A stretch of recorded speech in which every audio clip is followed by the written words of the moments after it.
usaha mulai nol lagi. Kalau sekarang saya udah bisa bilang industri ya, udah jadi industri. Jadi untuk potensi pemain lokalnya juga bagus. Nah, ya nggak gampang di tempat lain itu, di negara-negara lain banyak ya kayak gimana, tapi di kita ini benar-benar keseragamannya kuat banget gitu ya.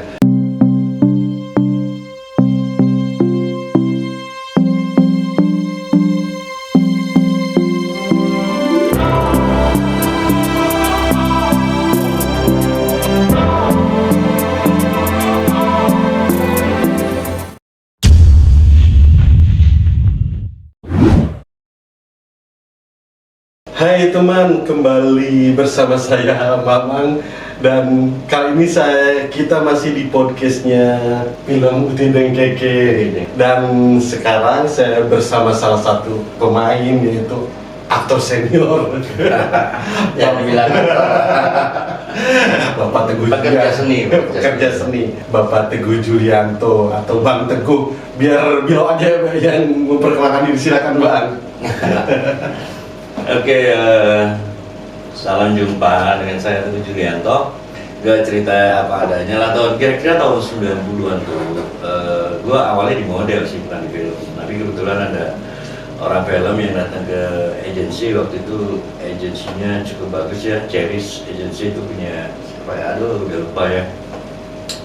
Ditawarin untuk main film, jadi pertama ya oke aja, langsung coba. Pertama kalinya nyoba tuh muka di gips. Lu bayangin aja dengan teriak kesakitan, gitu, terus di gips kaku gitu.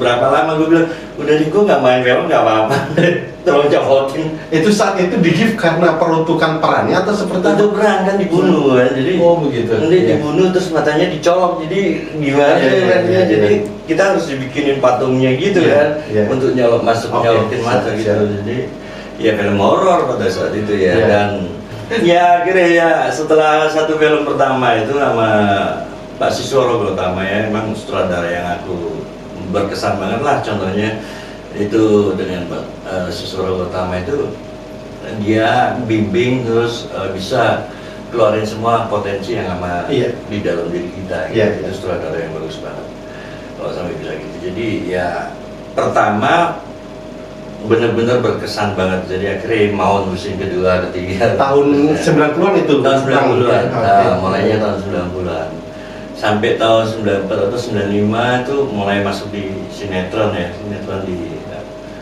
sama Star Vision dan ada beberapa production house lainnya,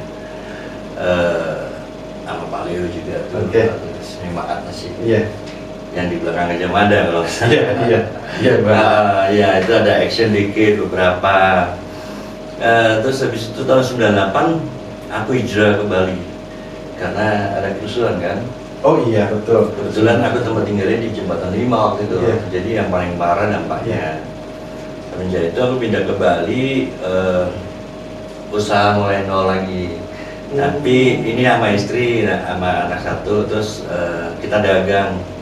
Ternyata mantan istri saya itu mantan kan nih. Oh sekarang. Jadi kebetulan dia juga pinter bisnis ya, kalau saya untuk bagian seninya, karena kita produksi untuk tas sama sepatu.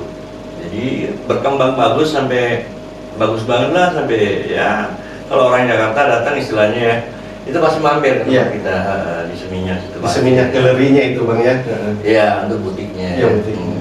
Jadi sampai kita ekspor impor juga untuk aksesoris atau apa, kita datengin juga bahan-bahannya gitu. Sampai ya akhirnya fase itu kan vakum di film berarti ya, selama di Bali itu berapa tahun itu Bang? Vakum, bener-bener vakum. Cuman tahun 2010 pernah bikin film. Itu judulnya agak serem juga sih, Diperkosa Setan. Itu join sama film horor juga ya. Film horor juga. Lumayan juga sih, kalau nggak salah itu saya dengar 400 ribuan penonton. Waktu itu agak sepi ya, memang udah masa peralihan. Gitu. Oke. Kurang lebih kayak gitulah. Dan sekarang ini mulai 2021 mulai lagi masuk ya balik nol lagi, kita mulai belajar lagi. Oke, semoga inilah nggak mungkin masih banyak bekal yang sebelumnya lah udah tinggal ini lagi ya, Bang ya. Semoga karirnya makin ini memuncak terus Bang. Kalau untuk karir sih udah enggak ya, tapi untuk tetap mempertahankan eksistensi ini yang harus didukung dengan sekarang kan udah usia ya, jadi udah bukan masalah muka lagi, tapi masalah ya untuk mencoba menggali lebih dalam untuk bisa lebih mengeluarkan untuk karakter gitu. Kalau gini Bang Teguh, perbedaan produksi waktu zaman 90-an dengan sekarang di era 2020-an seperti apa sih? Dari produksinya atau dari misalnya interaksi pemainnya? Kalau sekarang saya udah bisa bilang industri ya, udah jadi industri. Jadi untuk semacam kedekatannya jauh lebih kedekatan dulu istilahnya kan gitu. Karena dulu ya memang benar-benar kayak gimana ya. Tapi sekarang eranya mungkin apalagi kayak sinetron apa itu udah industri banget ya. Yang saya cobain sekarang ini yang saya rasa di stripping ini benar-benar industri banget. Jadi ya ada kelebihan kekurangannya masing-masing masing-masing masa itu ya. Iya, tiap masa pasti ada. Nah, udah banyak banget ya sharing dari Bang Teguh. Sekarang kita pengen tahu tentang kesan dan pesannya tentang film Uti dan Keke ini Bang. Atau cerita deh kenapa sampai mau menerima tawaran untuk ikut serta dalam film ini. Uti dan Keke. Iya. Uti dan Keke ini pertama saya ditawarin ya sebuah surprise ya, karena jarang banget untuk sebuah film yang angkat tema tentang perbedaan keyakinan, ya tentang toleransi, tentang kebudayaan juga ada di dalamnya, tentang budaya-budaya daerah setempat lah, kurang lebih gitu. Jadi aku pikir ini filmnya bagus walaupun untuk film daerah, dan film daerah sekarang saya lihat beberapa daerah kayak di Malang ada teman saya bikin atau apa ya, itu kemajuannya bagus banget ya. Dan potensi pemain lokalnya juga bagus. Nah, setuju banget sih, apalagi di Indonesia ini berapa banyak daerah itu kalau digali pasti ragamnya tinggi banget. Budaya setempat, mitos setempat atau apapun ya. Apalagi Indonesia ini kan terkenal dengan kulturnya ya, ada mistiknya juga, sangat kental dengan budaya Indonesia. Jadi ya sangat menunjang, tapi terutama untuk mengangkat dari sisi rohani dan kebersamaannya, toleransi ini memang yang patut digaungkan lebih banyak lagi harusnya untuk produksi macam gini. Untuk momen persatuan ya tetap dipertahankan gitu Bang. Namanya Bhinneka Tunggal Ika. Iya, Bhinneka Tunggal Ika. Sebenarnya kan tanpa unsur-unsur yang lainnya, sebenarnya keseragaman seperti ini kan udah lama ya. Jadi dari dulu itu memang keseragamannya emang udah kuat banget. Ya nggak gampang di tempat lain, itu di negara-negara lain banyak ya kayak gimana-gimana, tapi di kita ini benar-benar keseragamannya kuat banget gitu ya. Jadi ya memang ini patut untuk diangkat sebenarnya, untuk diangkat dari sisi kebudayaan maupun keseragaman dalam hal berkeyakinan ya.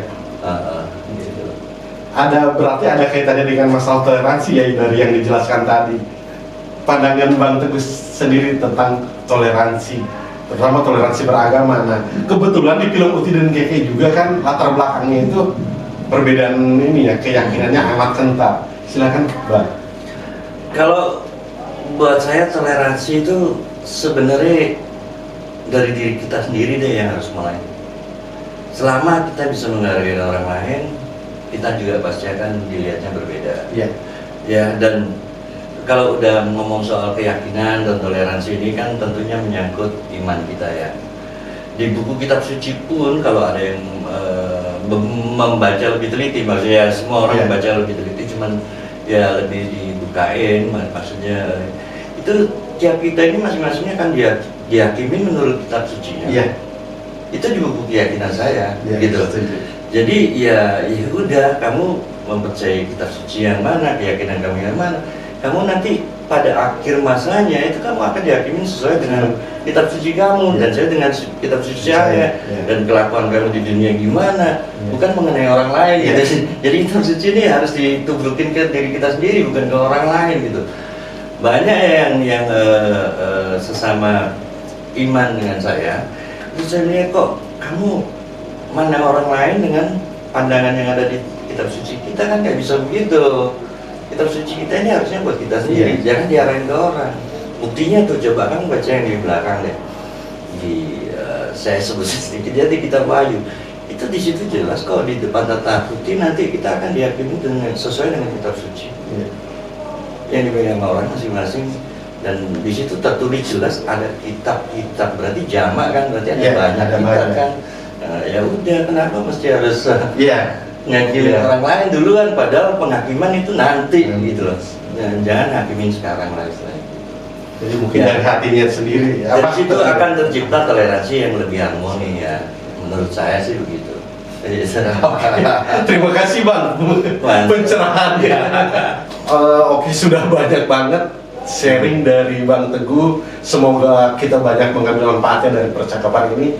Dan ini yang paling terakhir, kenapa Bang orang harus menonton film kita Uti dan Keke ini? Sebenarnya bukan hanya menonton ya, totally harus mendukung. Karena ini demi Indonesia, demi kebinekaan tunggal ikaan, demi toleransi, demi yang lebih kecil lagi, demi persaudaraan sesama umat manusia. Ya, jadi nilai dari film ini bukan hanya sekedar sebuah film. Maknanya jauh lebih besar daripada itu. Menurut aku ya, menurut aku maknanya jauh lebih besar daripada itu.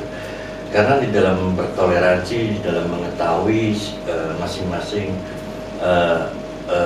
keyakinan, kita bisa lebih menghargai, dan dengan dicontohkan dengan kita membuat film-film seperti ini dan didukung nanti mungkin ada yang lain-lain, film yang sejenis atau kayak gimana, dengan cerita yang lain, dengan penggarapan yang berbeda, itu sangat-sangat bagus buat Indonesia, karena kultur kita memang beraneka ragam, gitu loh. Pulaunya aja udah berapa gitu, dan budaya di tiap-tiap daerah.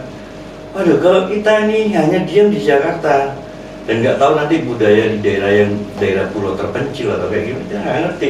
Tapi dengan adanya mungkin film-film lokal daerah itu, kita jadi tahu semua. Oh, ini kayak gini. Oh, tanpa kita jalan-jalan jauh-jauh, kita udah dapet ya. Mereka gambaran-gambarannya kita udah dapet. Jadi sebaiknya selain mendukung, ya cobalah rasain, nonton yang ini. Nanti pasti beda. Oke, terima kasih Bang. Ya, sama-sama. Oke teman, nantikan percakapan di podcast Uti dan Keke selanjutnya. Terima kasih, bye-bye.